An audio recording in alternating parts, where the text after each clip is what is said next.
What kind of advice will your attorney give you about forming your company? What are the first legal actions you'll take to form it? What kind of fees can we expect and how negotiable are they? We're going to be answering those questions in today's video. I'm Jamie. I'm Mark. And we're Social Sudo.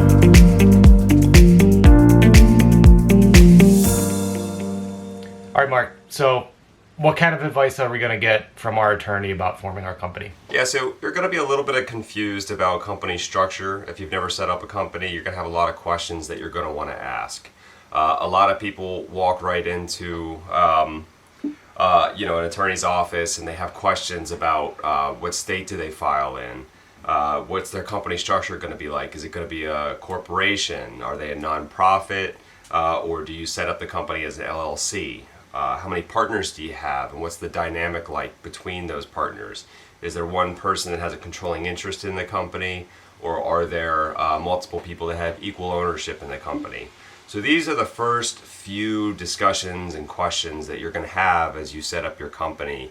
And also, I think when you do walk into the office that day, you're going to want a firm understanding of what your company name and brand is going to be, because there might be a few conversations around trademarking, and any subsequent documents or company formation letters that come are going to have your company name on it. So you need to be pretty clear about what your company name is going to be. So after we decide we want to legally set up the company, what are the first actions that we need to take to do that? Yeah, so that discussion that you would have just had between your attorney and you and your partners probably would have been handled as a pro bono operation. They probably wouldn't have charged you. But once it comes time to actually sort of file for your EIN number and set up your certificate of organization, there might be some expenses that are involved. So the attorney first thing is going to want to give you an engagement letter. And the engagement letter is just a letter that sort of lists the terms and conditions between the relationship that you have between basically seeking counsel between that attorney and then your own company. It's going to have a few pieces of information that you're going to want to read thoroughly. Make sure that the fees are appropriate, and then sign it and move on if you're very happy with that attorney and you think it's fair. So we're not going to go into great detail about this right now. We're going to cover that in a follow-up video. And then after that engagement letter is signed, the next few things that you're going to want to look at are filing for your federal ID number, your tax ID number. So basically this form, just like your 1099 on a tax form or your any other number like that, is filed the same way. This one's called an SS4 form, and this is where you would go to fill out and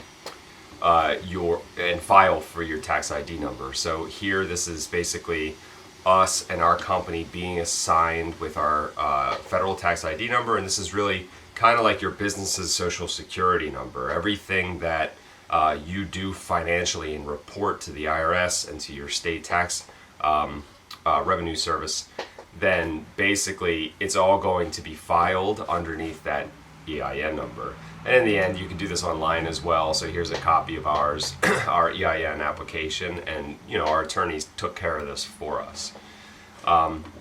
After that, once you pick the state that you're going to want to file, it could be Delaware or it could be your home state. Likely it wouldn't be a state that you're not operating in unless it's Delaware.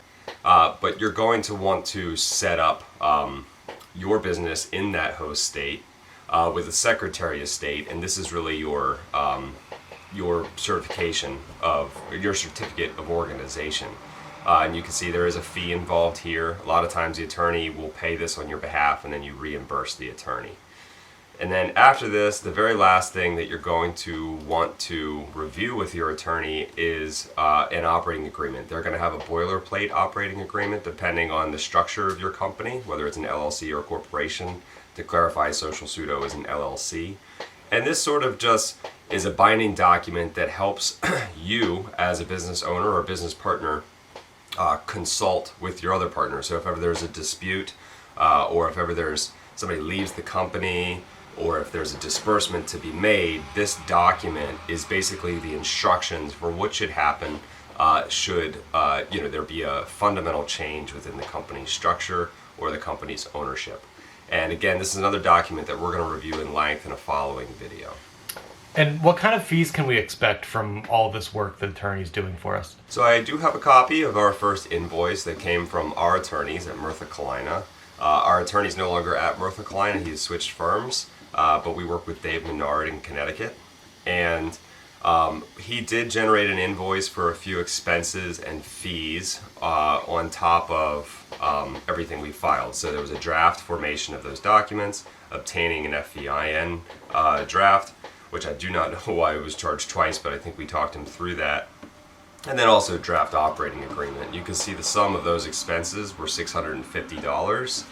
And then on top of that, there were there was these filing fees for $354 to just sort of file and set everything else up. So these are the professional services that we were invoiced following setting it up. So if you have an attorney that's really gung-ho on trying to sort of charge you from early on and make some income, then you can expect fees right on or under this mark, maybe a little over.